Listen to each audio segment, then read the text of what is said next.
दो बैलों की कथा। झूरी किसान के दो बैलों के नाम थे हीरा और मोती। दोनों डील में ऊंचे, देखने में सुंदर काठी के और काम में दक्ष थे। बहुत दिनों से एक साथ काम करते करते रहते रहते दोनों में भाईचारा हो गया था। दोनों एक दूसरे को चाटकर और सूंघकर अपना प्रेम प्रकट करते। कभी कभी दोनों सींग भी मिला लिया करते थे, विग्रह के नाते नहीं, केवल विनोद के भाव से, आत्मीयता के भाव से। एक बार झूरी ने अपने दोनों बैलों की जोड़ी को पत्नी के आग्रह पर ससुराल कार्यवश भेज दिया, लेकिन बैलों को इस बात का जरा सा भी एहसास नहीं था कि उन्हें क्यों भेजा जा रहा है। उन्होंने समझा कि उन्हें मालिक ने बेच दिया है, इसलिए रास्ते में जाते समय उन्होंने झूरी के साले गया को पूरे रास्ते खूब झकाया। संध्या होने तक दोनों बैल अपने नए स्थान पर पहुंच गए। दिन भर चलने के कारण भूखे भी थे, इसलिए जब उन्हें नांद में लगाया गया तो बड़ी तेजी से खाने को उत्सुक हुए, लेकिन एक ने भी उसमें मुंह नहीं डाला। दिल भारी हो रहा था, क्योंकि आज तक जिसे उन्होंने घर समझा वह आज उनसे छूट गया था। यहाँ उनके लिए सब कुछ नया था। दोनों ने बिना कुछ खाए पिए ही एक दूसरे को कनखियों से देखा और अपनी मूक भाषा में सलाह की। जब रात में गांव में सब लोग सो गए तो दोनों ने जोर मारकर पगहे तोड़ डाले और घर की तरफ सटपट चल पड़े। प्रातःकाल जब झूरी सोकर उठा तो अपने दोनों बैलों हीरा और मोती को दरवाजे पर देखकर स्नेह से गदगद हो उठा। दोनों बैलों की गर्दन में आधा आधा गराव लटक रहा था। घुटने तक पांव कीचड़ से भरे थे। साथ ही दोनों की आंखों में विद्रोहमय स्नेह छलक रहा था। झूरी ने दोनों बैलों को इस अवस्था में देखकर खुशी से दौड़कर उन्हें गले लगा लिया और उन्हें बार बार चूमने लगा।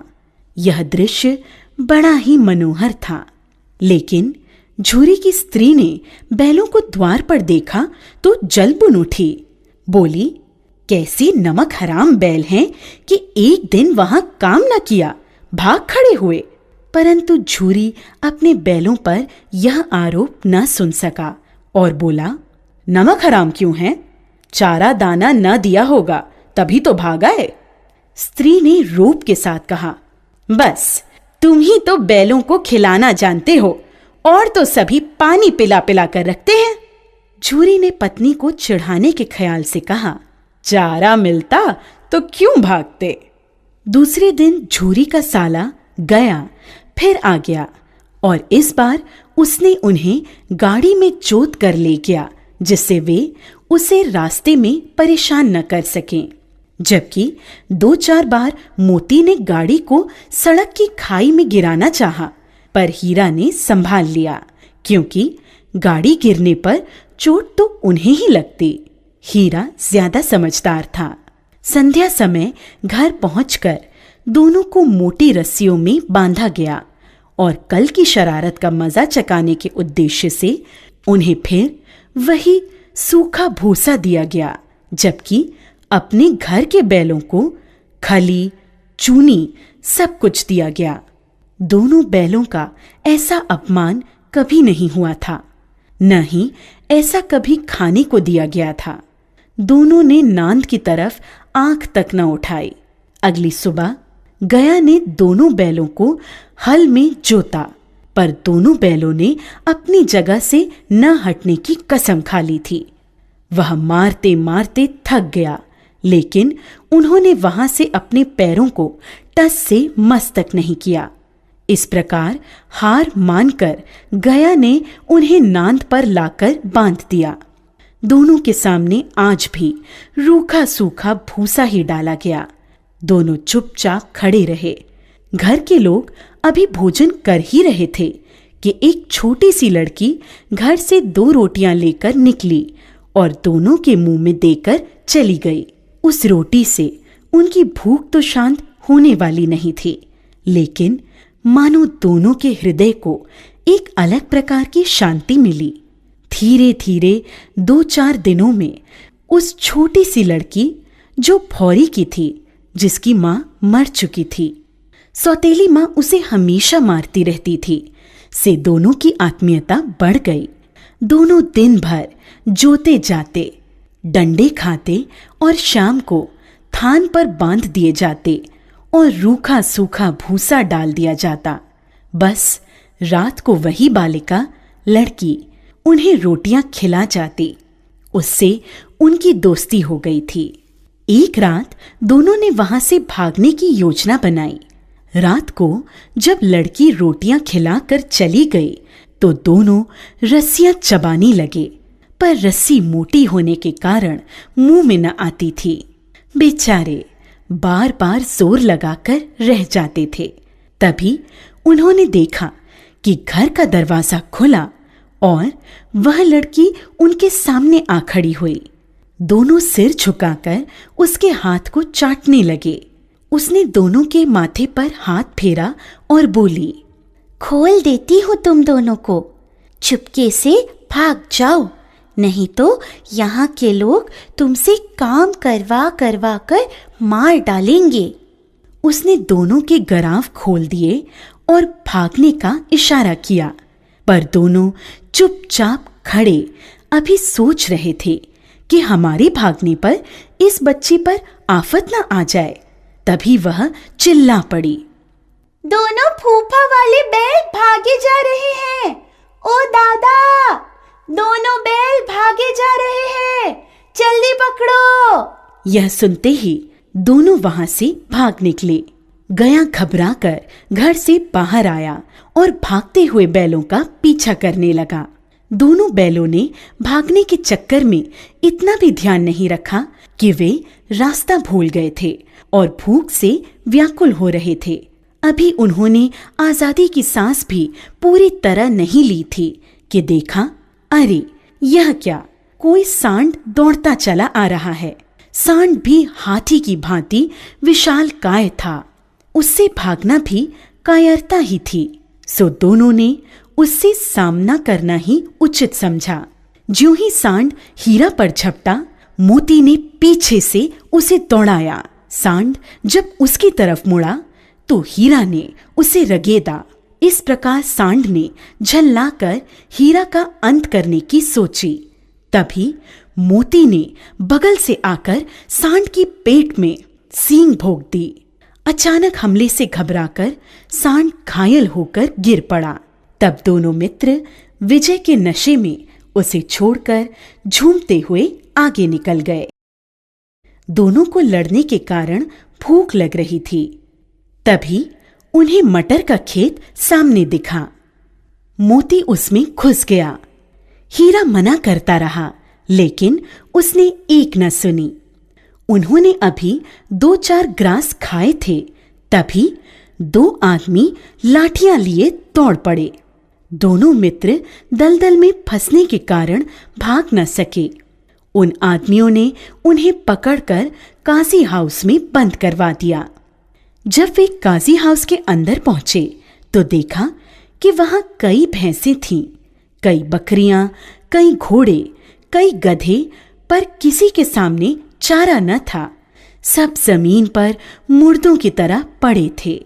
कई तो इतने कमजोर हो गए थे कि खड़े भी नहीं हो सकते थे। सारा दिन दोनों इस आस में टकटकी लगाए देखते रहे कि कोई चारा लेकर आएगा, लेकिन जब कोई नहीं आया तो हीरा के दिल में विद्रोह की ज्वाला दहक उठी। मोती से बोला, अब तो नहीं रहा जाता मोती, चलो यहां से भागने का कोई उपाय निकाला जाए। बाड़े की दीवार कच्ची थी। हीरा मजबूत तो था ही, रात का वक्त था। उसने अपने नुकीले सींग दीवार में गड़ा दिए और जोर का धक्का मारा तो मिट्टी का एक चिप्पड़ निकल आया। फिर तो उसका साहस बढ़ा और उसने दौड़ दौड़कर दीवार पर चोटें की। उसका साहस देखकर मोती ने भी उसी जगह सींग मारना प्रारंभ किया। काफी मेहनत के बाद आधी दीवार गिर गई। दीवार का गिरना था कि अधमरे से पड़े हुए सभी जानवरों में भी जान आ गई। सबसे पहले 3 घोड़ियां सरपट भागीं, फिर बकरियां निकलीं, उसके बाद भैंसें भी खिसक गईं, पर गधे अभी ज्यों के त्यों खड़े थे। मोती ने उन्हें भी सींगों से मार मार कर बाड़े से बाहर निकाल दिया और अपने मित्र हीरा के पास बैठ गया, क्योंकि हीरा मोटी रस्सी से बंधा होने के कारण भाग नहीं सकता था, इसलिए मोती भी नहीं भागा। अगले दिन बाड़े की हालत देखकर वहां के चौकीदारों ने गुस्से में आकर हीरा और मोती की जमकर पिटाई की। अब उन्हें खाने को भी कुछ नहीं दिया जाने लगा। कुछ दिन इसी तरह बिताने पर एक दिन नीलामी हुई और उसमें एक व्यापारी ने दोनों बैलों को खरीद लिया। दोनों मित्र उस व्यापारी के साथ चल दिए। चलते चलते सहसा दोनों को ऐसा मालूम हुआ कि यह परिचित राह है। हाँ, इसी रास्ते से गया उन्हें ले गया था। वही खेत, वही बाग और वही गांव मिलने लगे। प्रति क्षण उनकी चाल तेज होने लगी। सारी थकान, सारी दुर्बलता गायब हो गई। उन्हें लगा कि यहां से अब उनका घर भी पास ही है, सो उन्होंने थोड़ी और फुर्ती दिखाते हुए घर के रास्ते की तरफ भागना शुरू किया और जब तक अपने घर के थान पर नहीं पहुंच गए, रुके नहीं। व्यापारी भी उनके पीछे पीछे भागता आ रहा था। झूरी द्वार पर बैठा धूप खा रहा था और अपने बैलों के बारे में ही सोच रहा था। एकाएक उसकी नजर अपने बैलों पर पड़ी। वह खुशी से दौड़कर उनके पास पहुंचा और उन्हें बारी बारी से गले लगाने लगा।